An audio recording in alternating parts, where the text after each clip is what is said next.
বাবার লাইসেন্স প্রাপ্ত মদ্যপান বিক্রি করে ৮০ লক্ষ টাকা জুয়া খেলে ওড়ালো ছেলে।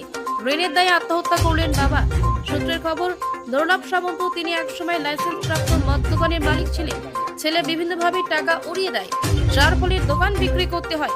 তারপরে অনেক টাকার দেনায় ডুবে যায়। তাই মানসিক অবসাদে বাড়ি ফাঁকা থাকা গলায় দড়ি দিয়ে আত্মহত্যা করে ওই ব্যক্তি। ওই ব্যক্তির স্ত্রী অর্চনা সামন্ত জানায়, তিনি গতকাল বাপের বাড়ি গিয়েছিলেন।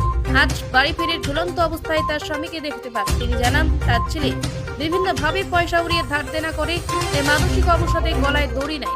এই ঘটনায় পরিবারের শোকের ছায়া নেমে আসে। ব্যুরো রিপোর্ট, আজকাল নিউজ।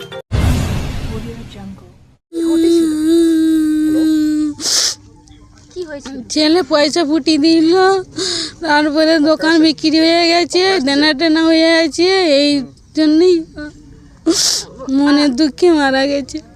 বলছি, কখন ঘটলো এই ঘটনা?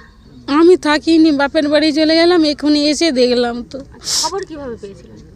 কিছু খবর পাইনি, এসে চাবি খুলে দেখি না, চাবি খুলবো না, এরকম ঝুলে আছে। আপনার নাম? অর্চনা সামন্ত। ওনার নাম?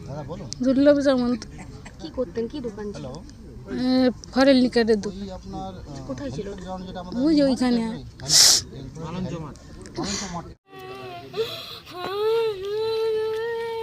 ফোন দেবো না, কত সময় লাগে?